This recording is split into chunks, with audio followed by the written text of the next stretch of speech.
BDS Marketing presents the Hype Hour with your hosts, Andrew Catapano and Kelly Campbell. Featuring special guests, Sean Ludick, Colin Sewell, and David Vanderwaal. Today's topic, making the virtual experience a reality for customers. Let's get started. Here are your hosts.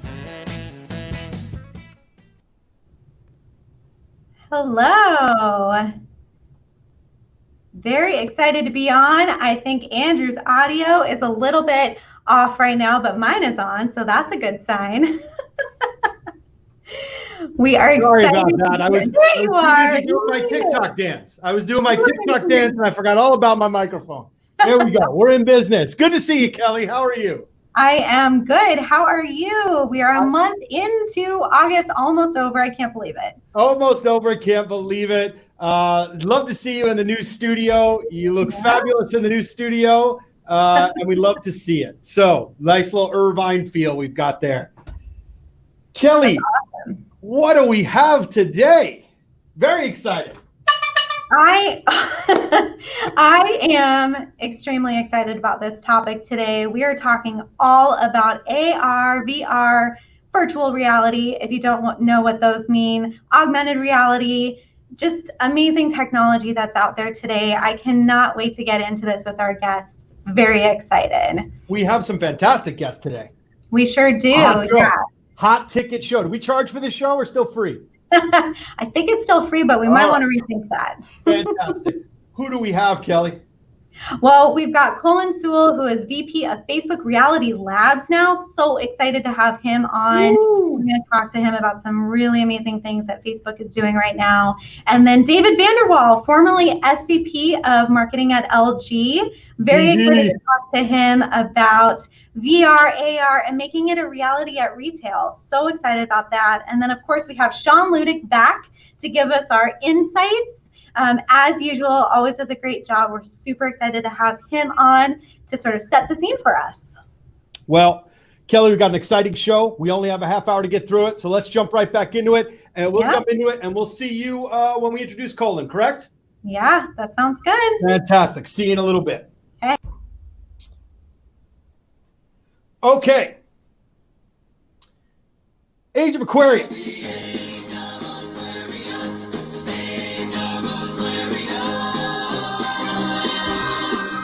Spent 6 weeks at the top of the Billboard charts in 1969. We are 6 months in to COVID. Welcoming in 1969, the Age of Aquarius welcomed in, ushered in a new age, a new era. I believe we're on the cusp of the same, so couldn't have picked a more appropriate song. 6 weeks at the top of the charts, 6 months into COVID, ushering in a new reality, entering into fourth quarter, into a new era. How can today's retail be successful? What are the new normals? And we know that yesterday's rules won't apply, right? We're looking to transform the physical space. We know that retailers and brands have to do that. The path to develop customer information without compromise, with total immersion and experience. We have to rethink the four walls altogether. We know that too. Embrace the concept of bringing the store to the customer, not only the customer to the store. And we have to really examine the relevance and importance and potential effect of the physical, the digital, the human experience, and today, the virtual experience, AVAR, all right? So the question is, have you adopted and enhanced your traditional retail strategies to meet your customers in today's new normal? Have you examined your end-to-end buyer journey to engage customers in this new permanent normal? Tell you what, why don't we take a look at some people doing it? And with that, I get to introduce the Duke of Data, the Archbishop of Analysis, and our resident Majesty of Market Research. Bring back in my friend, Sean Ludick. Hey, Andrew. Sean, so happy to have you here. You know we've set it up on transforming the physical space, rethinking the four walls, and thinking how we're going to adapt to this new reality. I am going to turn it to you, my friend, and why don't you take us through what some brands are doing, what we can expect, and what we're seeing in the data. Absolutely. No, thank you, Andrew. And yeah, really looking forward to the show today. We have some real special guests. So if we can get into the first slide. Look, when we think about retail today, retail has been under pressure. It was under pressure before COVID-19, right? But COVID has really accelerated some of these new trends we're seeing, and people are becoming more and more comfortable shopping online. Why? Because it's convenient, and two, because it's safe. So some of these emerging trends we're seeing today are three big ones. And the first one is contactless shopping. Contactless payments were actually already on the rise in the United States, but with the ongoing pandemic, this has hiked the number of Americans that are actually using these various touch-free payment methods. In fact, 48% of consumers believe this service is probably the most important safety measure for retailers to follow. Then two, omni-channel retail. Omni-channel on steroids.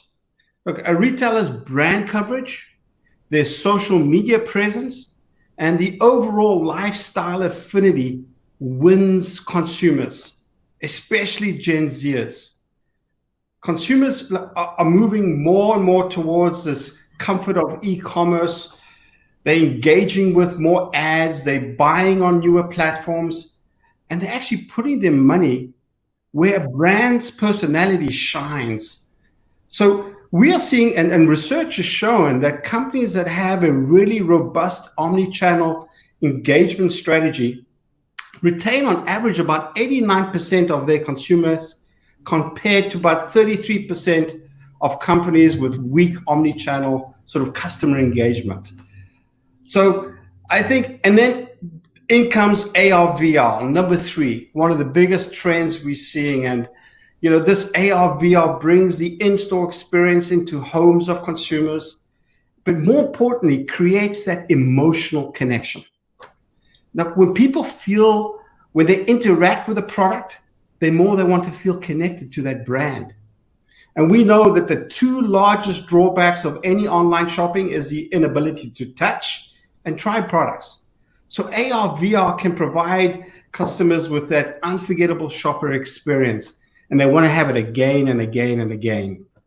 So if we can just go to the next slide, I want to give you some examples of retailers today that are really embracing AR/VR, especially in the bricks and mortar retail, and companies that are really leveraging this to the hilt. If we think about furniture, I'm gonna call out one. There's IKEA's augmented reality app. They call it IKEA Place. And what a consumer does is that they take a picture of their living room, and the app automatically measures the space, and it provides recommendation on furniture that fits into the space. Very cool. Shopping and clothing. I mean, Nike, come on, Nike Fit. Nike Fit is this cool app they do, which actually allows you to get your true shoe size. All you do is point your phone at your feet, and the phone camera will actually then measure the size of your shoes and will determine what the best shoe size is for you. And another big one, we've all seen this, makeup, beauty. I mean, Sephora has this virtual artist app, and this uses facial recognition technology to allow customers to digitally try on products. They scan their face, and the app can try on different shades of makeup by using this app. And then lastly, jewelry. Laura Lively, this jewelry company selling necklaces, earrings, and accessories, gives the customer the opportunity to see how necklaces look right for them on their phone. So this adoption of AR/VR is very, very exciting in retail. So if we can go to the next slide, please. Let's think about investment. Let's think about the share and the forecast of AR/VR. No doubt, gaming takes top spot. But look in that chart there, you see that retail is now one of the top industries, and it's actually forecasted to grow nearly 300% in the next few years. Research is showing in 2020, China will deliver the largest AR/VR spending total, about 5.8 billion, followed closely by the United States at about 5.1 billion. Regions like Western Europe and Japan are the next two largest regions that we're going to see in 2020 with regards to AR, VR. But what was surprising when I looked into some of this data and the fastest growing regions for a forecasted period of 2023, there's two regions that stand out as the fastest growing. That's Western Europe and the United States. So no doubt investment is growing in this space. Global spending is about 18.8 billion. We're seeing that estimated market values at 2025 is going to be at 571 billion. So huge growth in this space, very, very exciting technology. And then mobile AR. Mobile AR opens doors to many other things that we are seeing today. And people love to use the device. We have 1 billion people today on the planet that use mobile AR today. So the innovation is just fantastic. If we can go to the next slide, please. AR helps many things, and I'm going to focus on three. AR helps consumers understand the product. 39% of AR retailers use AR for the consideration phase in the funnel. AR helps consumers make buying decisions. 60% of retailers today use AR for the sales phase of their funnel. And then third, AR helps grow conversion. Using these 3D technologies, not only in store, but online, we are seeing conversion rates of up to 40% of companies that use AR versus companies that don't use AR. So if, my final thoughts on AR VR is very simple, three things. AR VR is an effective marketing tool that works both for shoppers and retailers. When it's correctly implemented, it can provide customers with an outstanding, memorable customer shopping experience. And guess what? They want to share that with their friends. So people love to talk about their experiences. Number two, this technology is immersive, has a wide range of benefits, both for brick and mortar and online stores. And three, with its capabilities of visualization, entertainment, gamification, deep engagement, helps improve this decision-making process, and augmented reality provides it's an effective investment for retailers to generate more sales. So a very exciting technology, very excited to hear from as the experts. And if we just go to my final slide, please. BDS is investing a lot in the way we're driving our digital journey. Everything that we do, everything that we drive, digital experiences is there to complement our core. So we're very excited to hear from Colin as well as Dave about their experience. So Andrew, I hope that helps and sets you up for the rest of your show. Sean, insightful and awesome as always. I actually had the chance to use that IKEA app where you can place the furniture in your room. You can see how it looks inside your environment. I also got to explore a little bit of the place in your room that Amazon is doing. You are dead on correct that we've got this new culture of couch customer, right? Let's call it the couch customer. Let's deem that right now, where people are at home and they want to simulate that in-store buying experience and they want to see it in their environment.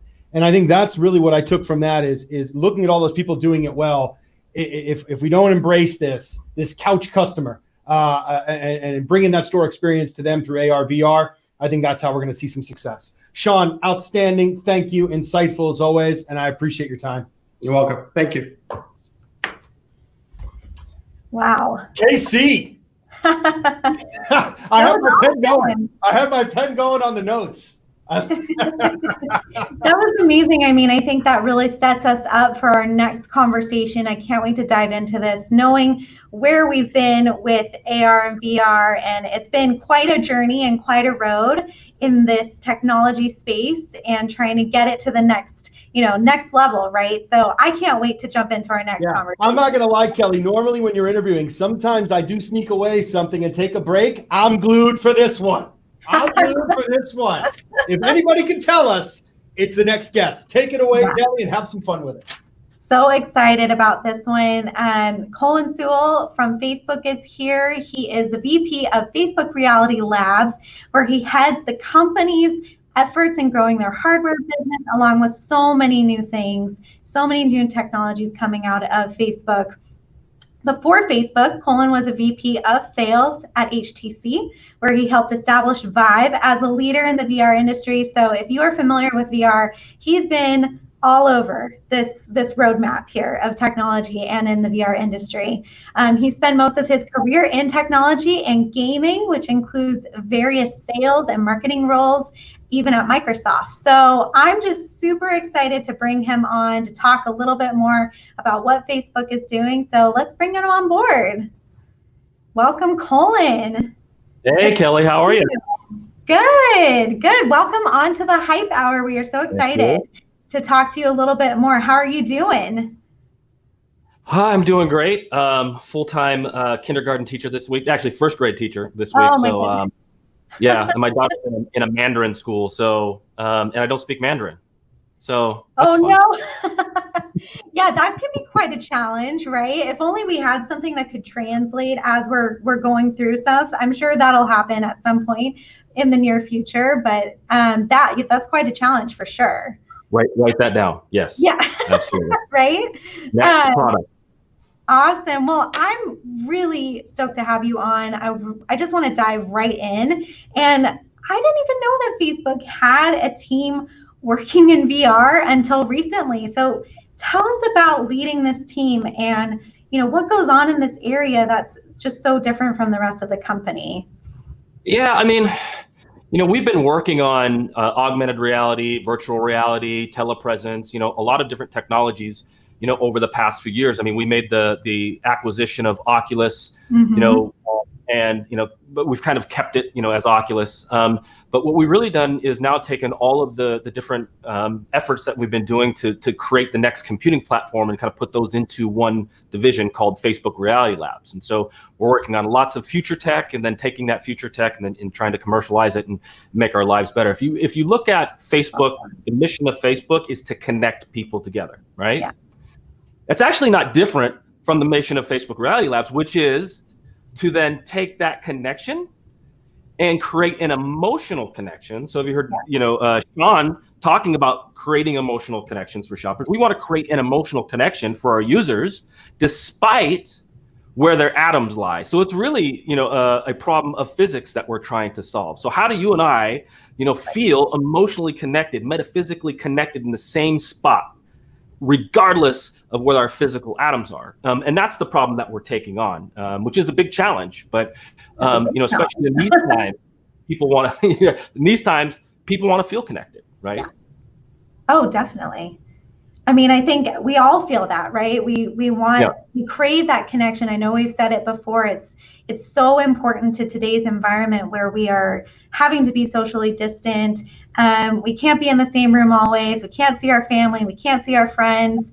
I mean, so how has this demand and sort of use case changed for Oculus and Portal over the last few months in relation to everything that's going on with this pandemic and what we're seeing? Yeah, I don't necessarily think that the use cases have changed. I think the use cases have always been there. I think, if you think about gaming has been a use case. It's been there. You think about Portal and telepresence and connecting with loved ones. It's been there. People have really engaged with Portal. The people who've had Portal and understand it, they love it. It's the best video calling experience you can have.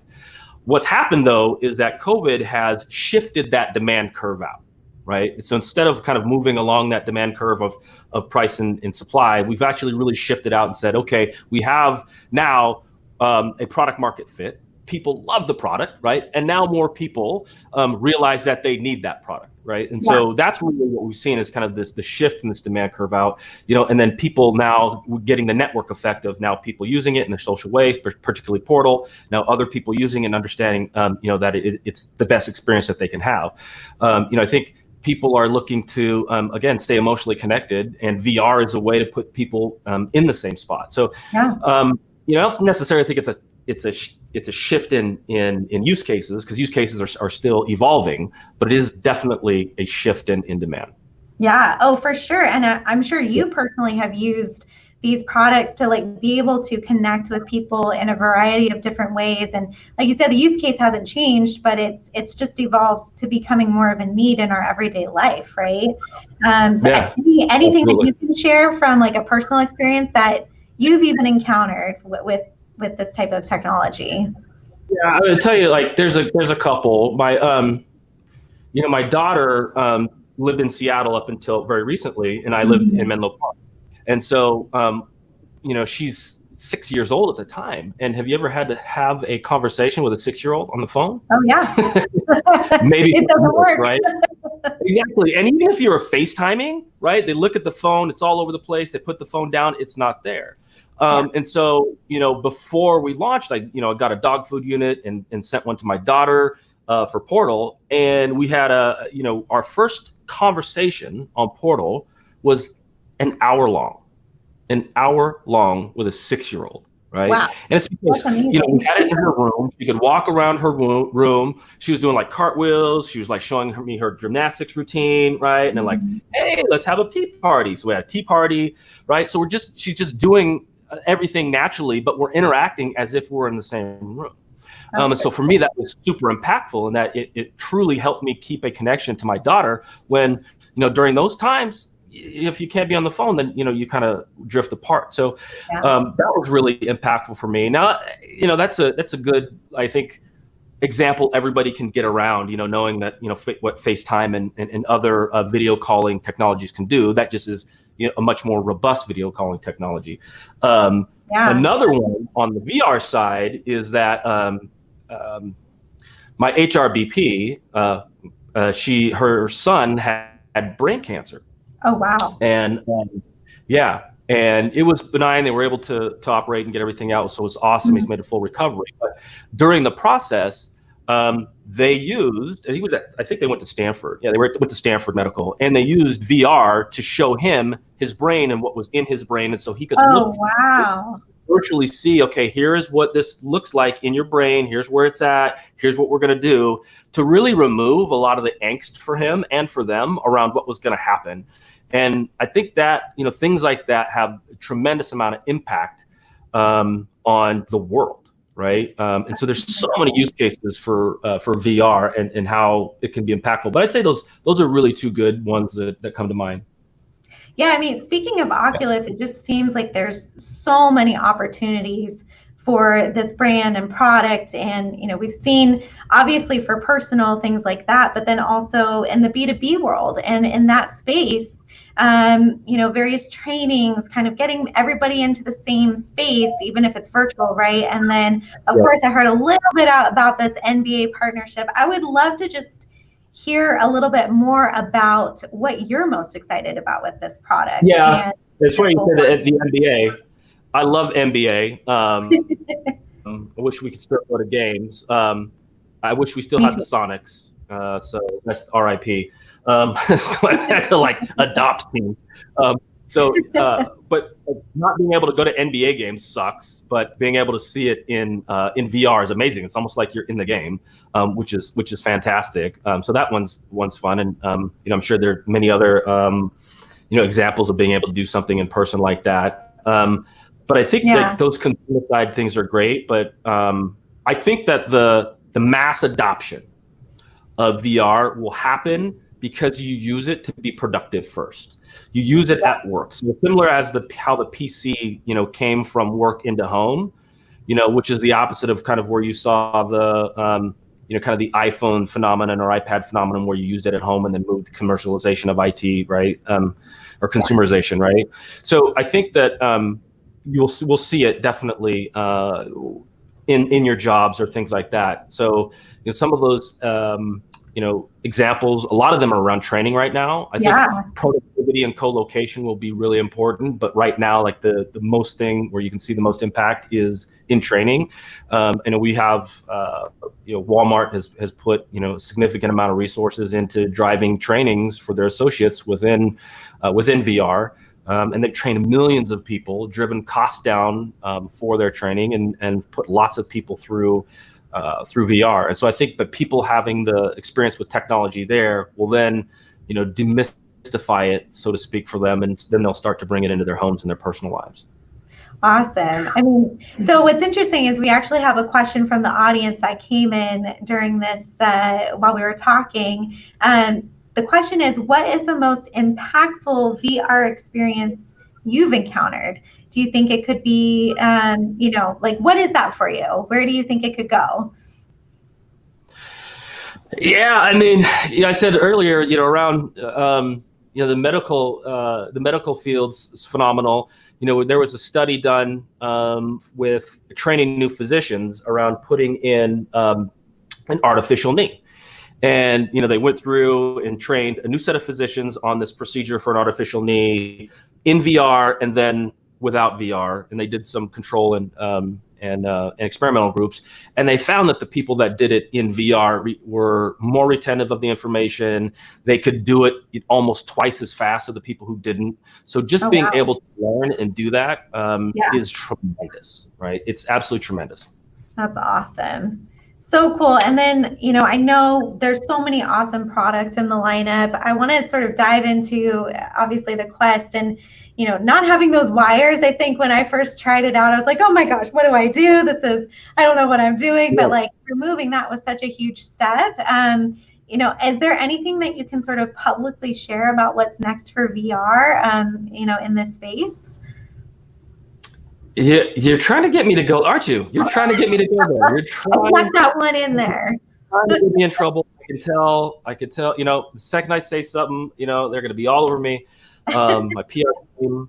But here's what I can say, right? We'll continue to see technology evolve, and we're continuing to invest in it.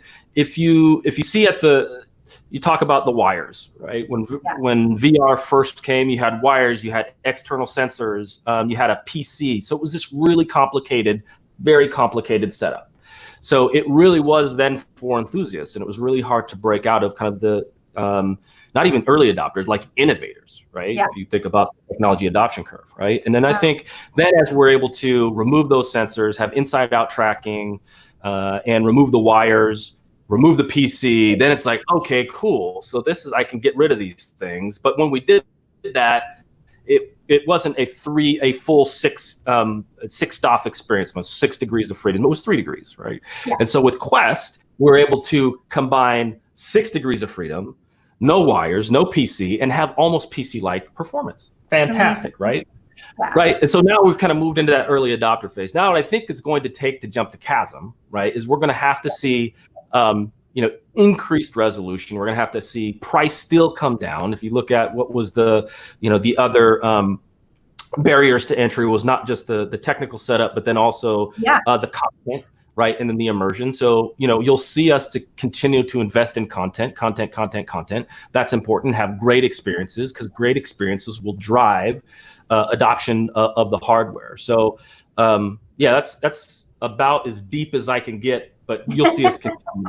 You'll see us continue to innovate. Absolutely. That's awesome. Yeah, I know I'm excited. My husband is a video gamer. I mean, the whole thing is a great experience, whether it's for games or even just in your personal life. So we're big fans. And then I just want to know, I mean, kind of going off of that, like, how do we bring that into the B2B or B2C space, and also B2B space? How do we, I think we're kind of at this point, right, of almost the tipping point, if you will. And how do we provide this unique experience to shoppers now, no matter where they are, kind of going into the retail space now and retail industry? I think that's been kind of the next big frontier, right, is to sort of get over that tipping point and into the next phase.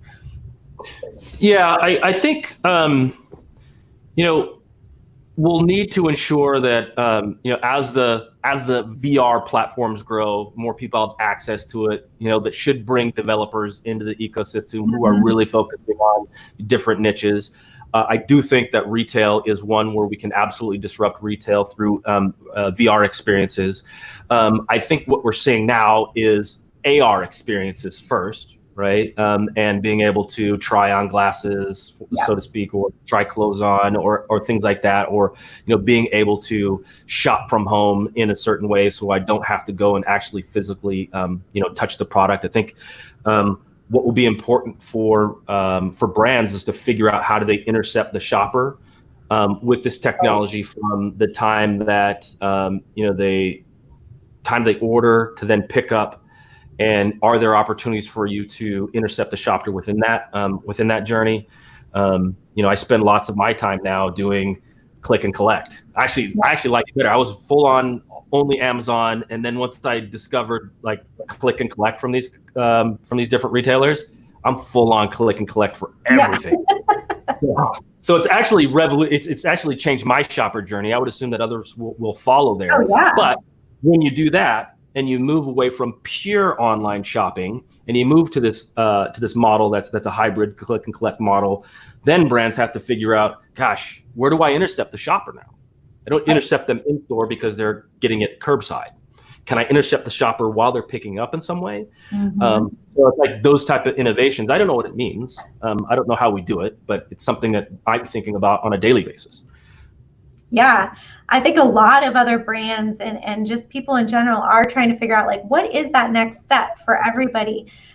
Where do we go from here? Obviously, the whole experience has changed, but how do we make it great again? How do we, how do we make it enjoyable again too? I think that's been going through our minds at BDS is how do we make this awesome again, knowing the circumstances of what it is today. So one thing I want to sort of touch on, and I know this is really big at Facebook, is just community. Like how do you see these products and even just AR, VR sort of playing a role in bringing a community together and sort of this new way of collaborating and playing and learning?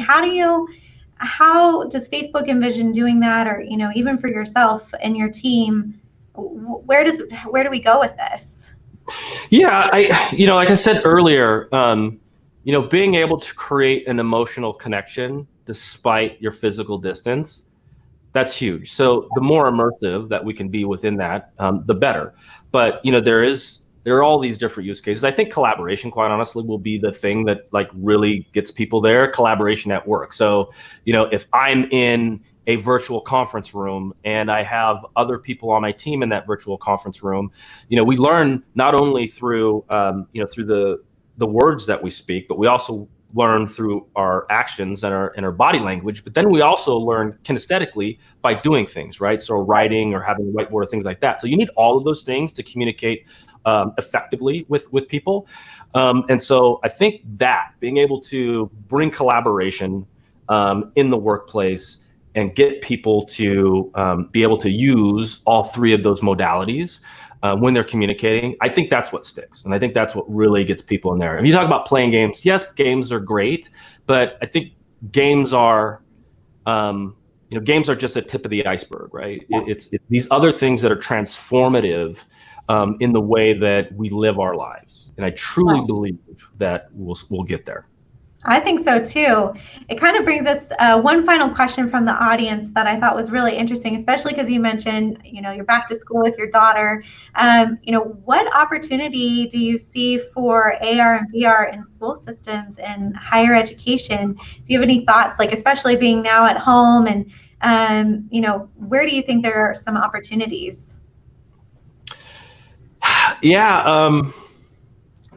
Well, you go back to learning and getting people all in the same place, and getting kids to interact. My daughter's on Zoom calls all day, but it's like, where do you pay attention to? Who's there? Half the people are looking, pay attention, they're not, right? And again, like if you look at those modalities of learning, kinesthetic learning, and then also verbal and physical interaction is super huge. So I think that's getting to that level of emotional connection during in a collaborative scenario is probably, I think, where the most important impact will come.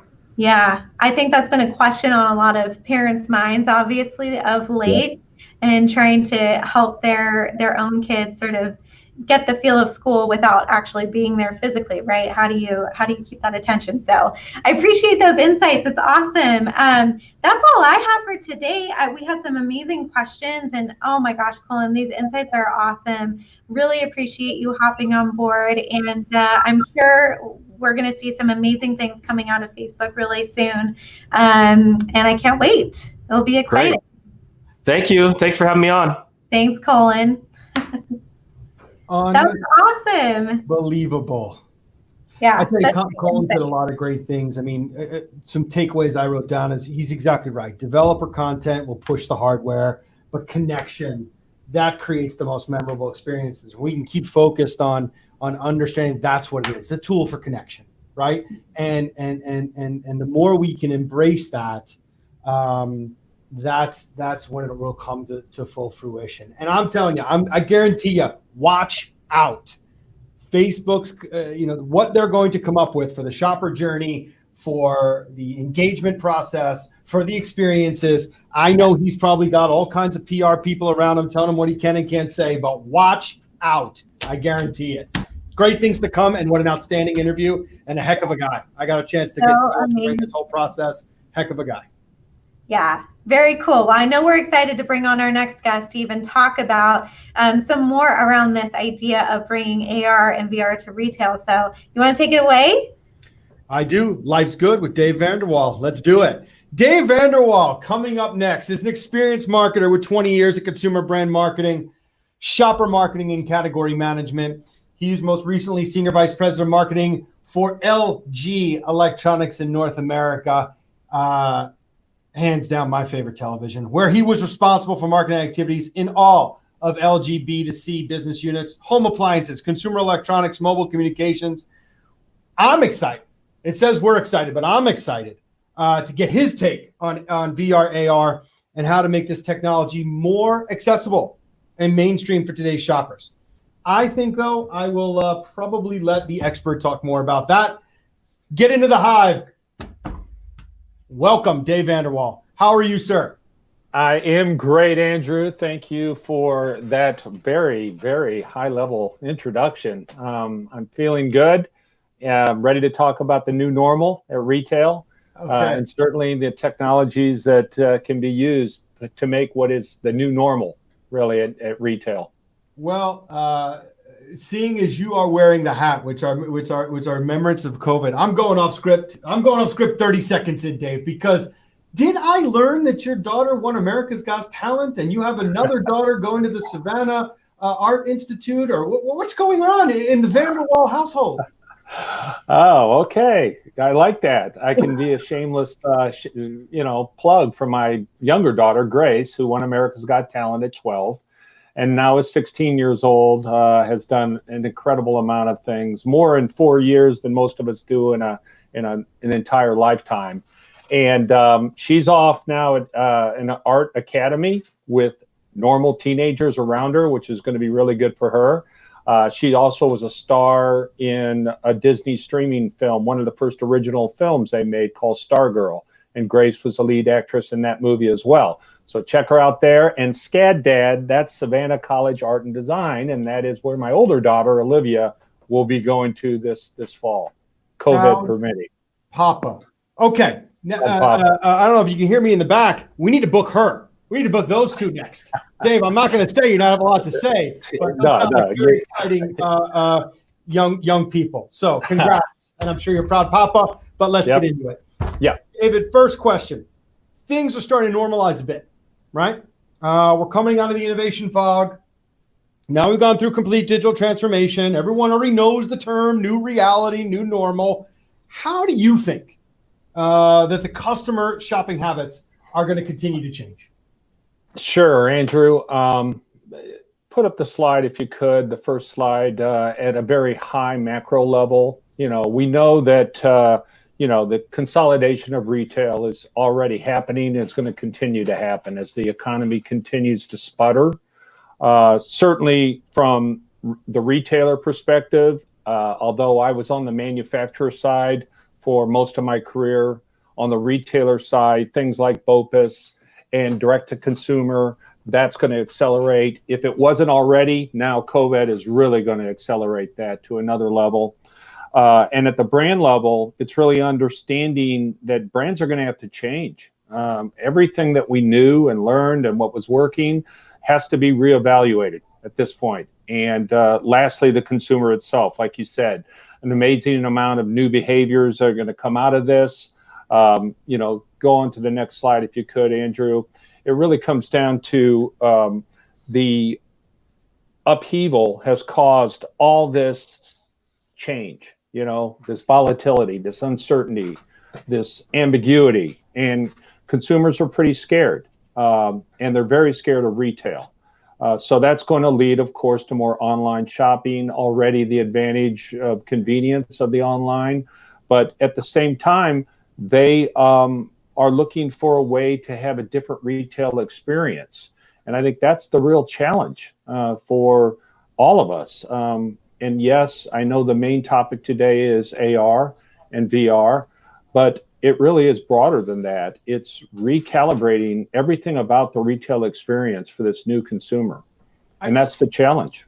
And I think you've hit it dead on there, Dave, and thank you for grounding us, because while the topic is about AR, VR, and I'm going to jump to the next question about, kind of the tests and what have you seen, how do you think Main Street shoppers are ready to fully embrace the virtual reality? But I think you've nailed it there when you say it's an end-to-end. It's an end-to-end of really understanding from digital transformation to the four walls to virtually connecting to maintaining our human experiences. How are we going to rethink this holistically? And I very insightful, and thank you for grounding us on that, because that's what I don't want to be missed. But to your point on AR, VR specifically, we had Sean Ludick, kind of tee us up with the data and what brands are doing things with VR and AR. And some of our viewer audience goes, well, yeah, okay, I get that, or I get this, or boy, that's too far past me. What do you think that shoppers are ready to really fully embrace virtual reality as part of their shopping journey? Yeah, that's really the $64,000 question, right? Because, it is really threefold there. One, you've got the need for retail to change, no question. And retail has to be more than rack it and stack it. It's got to be something that has to do with experience. I think everyone is recognizing that. Secondly, you've got now consumers during COVID and post-COVID that aren't going to be browsers and explorers. They're going to be task mission shoppers. So they're looking to come in and out, and that'll probably last too. So that's almost like two ends of the spectrum. You want to create experiences at retail, but at the same time, you got a consumer who's very task oriented. And then thirdly, you've got this new need for touchless retail. And we already had kind of my 25 years around retail. One of the things I learned is that all these elaborate displays that manufacturers create are oftentimes unused because people are passive when they go into stores, and they don't like to touch buttons. They don't necessarily like to engage that way. And now with the COVID, you're not going to have anybody wanting to touch anything. So you got to mix all those three things together and determine, okay, what could work. And obviously AR could be a way in. But the problem with AR, like Colin mentioned earlier, the experience has to be great. I mean, first and foremost, it's got to be great for the consumers to start using it. But I've lived through a couple of failures at retail in stores with experiences that just weren't working right. I mean, if it can be broken at retail, it will break. I mean, literally, you can have a store perfect and have a rep in there cleaning the store, the display or the experience works perfectly, and a half hour later, somebody does something to it and it doesn't work. So AR is going to be a challenge in that respect, because you're going to have millions of consumers going through trying to figure out how to use a hardware, which they're not that familiar with to start with. And then you got to make sure it's completely error-free. If we can get there, that obviously would be a great solution for all of this. That's a great point. And I think Colin did allude to, but of course, the hardware is only as good as the content on it, right? And then you've got, as the developers continue to make this great content and continue to push that out, and to your point, the experience on top of that content needs to be, genuine, authentic, and experiential. So I couldn't agree with you more. So the way to answer that question is, yes, I think they'll be ready when it's ready. Yeah, and we're going to need to do. I would recommend anyone that take it with testing. Take it slow. Make sure that you've done field testing. With the amount of technology we have now, it makes a ton easier to get retail shopper feedback than ever before. And, that's really what the slide is speaking to. Make sure that you have built this from the consumer back and not the manufacturer or the brand forward. Well, and I think unless you want to keep doing it or talking to it, unless we've covered it, but the kind of hesitation I think you'll see shoppers will have in the virtual experience and before they fully embrace both. And I think Colin explained the difference between virtual and augmented reality. I'll just deem it and I'll coin it, mixed reality. Is there, what can brands do to help overcome these obstacles? You started touching on it a little bit with testing it and maybe doing it in a target demographic, maybe doing a focus group, maybe playing with it a little bit. But do you want to expand on that at all, or do we feel like we've answered that? Well, I think, like anything in marketing, I think it's don't force feed it. In other words, look for the natural fit, the organic fit, the one that the consumer would see it and do it naturally anyway. So a lot of the flavor of the month technologies that have been used at retail often are just because it was cool, but it really didn't serve a need. And in the end, well, for example, the reason that we saw earlier, furniture is right at the top of the list. And frankly, the category that I used to market, appliances with return rates up in the range of 6%, they are natural for something like AR, but we can't force feed it, and that I think will help acceptance as well as the testing. Well, so the question came in, John, and I'm not going to, my mother watches the show religiously. And of course, as a Jewish mother of a Long Island Jewish Italian, she thinks I'm just the best thing in the world. But we've all seen the Geico commercial where the mother talking to her son and she says, let's get on the FaceTime. My mom told me the other day, she's like, what's this? What's the TikTok? How do I get on the TikTok? She's asking me. So that begs the question today, Dave, is what do we do with non-millennials and non-Gen Z and some of the people who aren't maybe as savvy in the technology? And we had a customer questions. Do you think we're leaving them behind? They shop. My mom knows Chico's brand real well, right? So how are we leaving them out, and what can we do and to help them adopt this new technology and thoughts there? Yeah, great question. I think that's really at the heart of everything because, the technology curve is always going to be, early adoption, mass stream, and then finally late adopters. And it's usually going to be by generation. And my kids, I know, are extremely proficient at using every piece of the technology that's built into their phone. But, certainly my mom isn't, and she still buys things. And so we kind of have to have different solutions for different generations. I mean, I'll give you an example. We had, even as little as late as 2 years ago, we had a lot of consumers who didn't even know they had a QR reader that was built into their phone. So at LG, we had an idea that, hey, we've got these dead appliances on the floor. People want to see how they actually work. And we advised our retailers, let's put a QR code so you could get a quick 30-second piece of video content right on your phone. But what we realized was a lot of the shoppers didn't even know how to use a QR code. And even if they did know what it is, they didn't know that they had a QR reader built right into their hardware. So, I mean, that's like where we're at. There are a lot of people still out there. So we have to figure out, okay, for all these different areas, generations, what's the right technology solution? But certainly, the largest buying generation at this point now is millennial on every category, including even durables. So, and that's your future as a brand marketer anyway. So anything we can do for millennial and Gen Z and AR, it's great. We just had a terrific personal experience. Grace did a super fan concert that was driven by AR. So she was out in her treehouse, but 10 lucky fans got to experience as if they were in the treehouse with her. And at the same time, Grace was getting the feedback from those 10 fans who were all remote. So it really felt like, a true experience, and it was phenomenal. And if we can duplicate that kind of thing at retail, we got a winner. I could not agree with you more. And I tell you, Dave, we could get off topic all day, but you brought up QR codes and how do we introduce certain technologies to certain generations and ease them in and find the right one for them.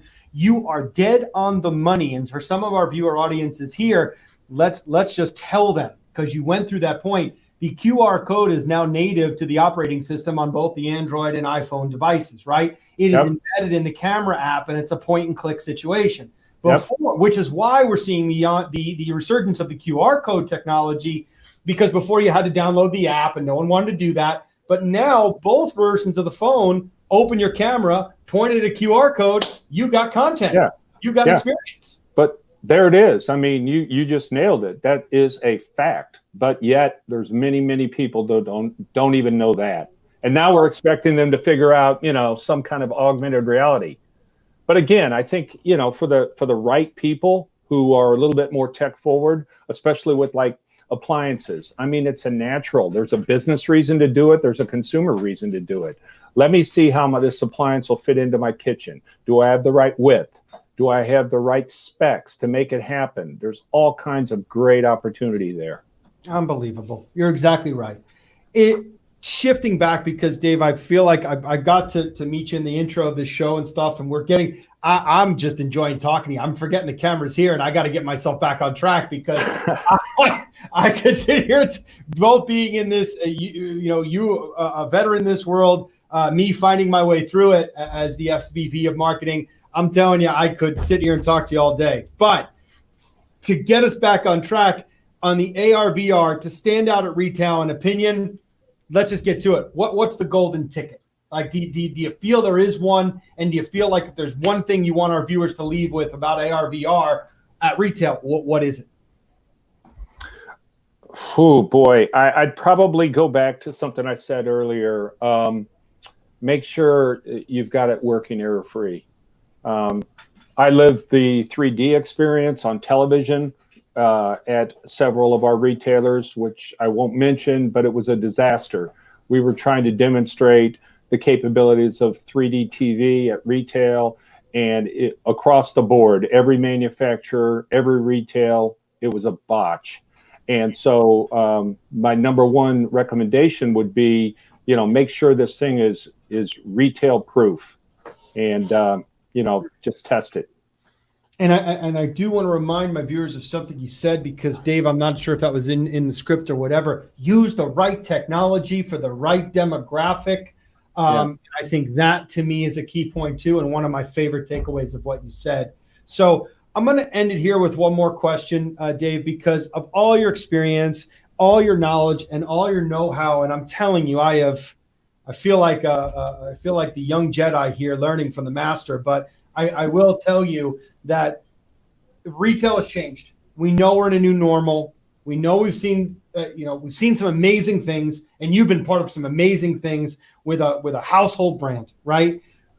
What is the next 2-3 years? Taking the first part of your conversation, let's leave the AR VR world or combine it into your last answer. It's a holistic end-to-end approach to embracing the new normal and the new retail. What is this shopping experience going to look like in the next 2 to 3 years? And in your opinion, what's going to be left behind? What's the shiny thing in the room that we say, let's leave that in 2020, but this is really what the legacy is going to look like? Learn you must, Jedi. Learn you must. Sorry about that. No, I think it's really, leveraging the power of the physical.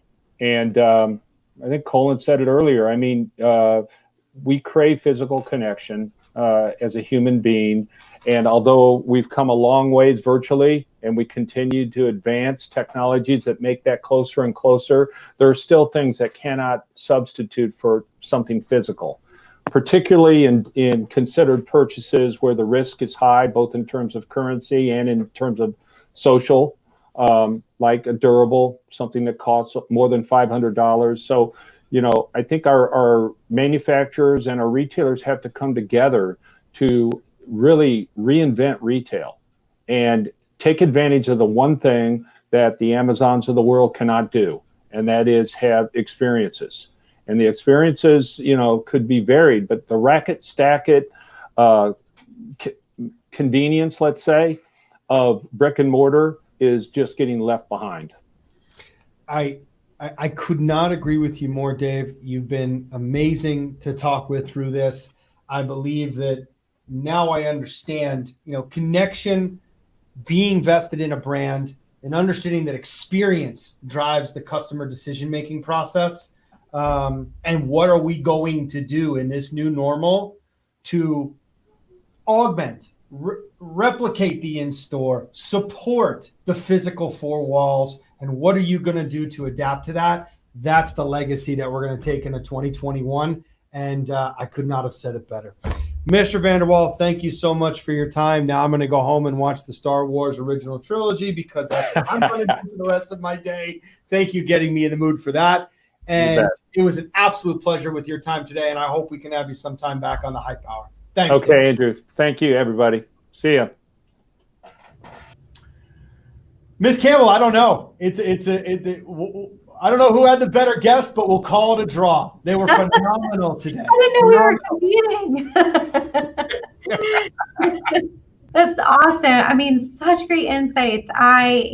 So many little nuggets. I don't even know where to start, but I learned so much today, and two amazing experts in this area of VR, AR, and even just retail and within the industry. It's awesome. So you know what though, as we finish this out with the experience and doing whatever, and Kelly, we've known each other for a long time.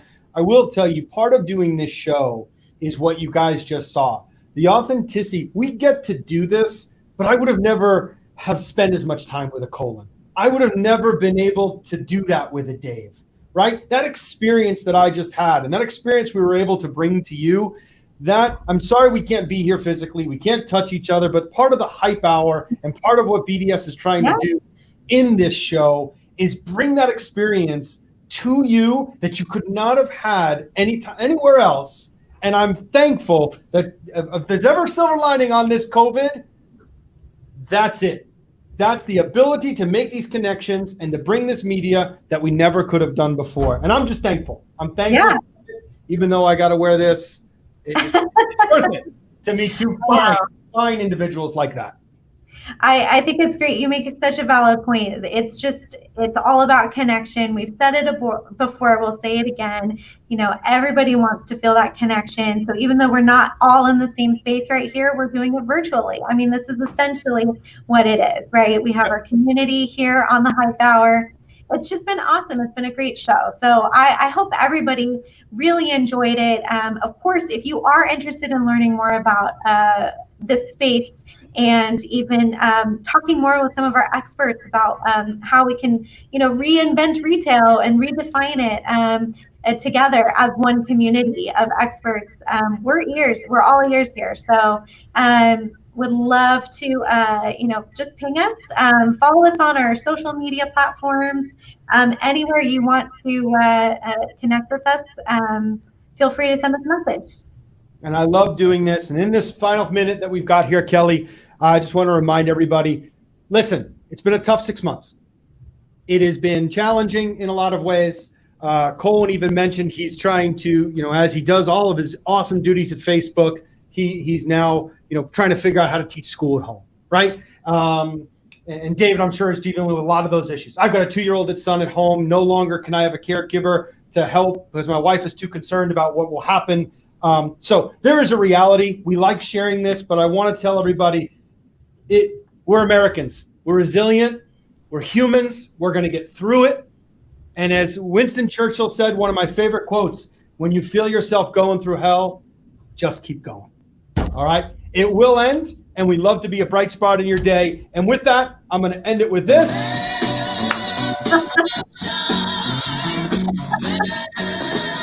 We'll see you in future episodes. Awesome. Thanks, everybody. Don't forget to let the sun shine in. Bye.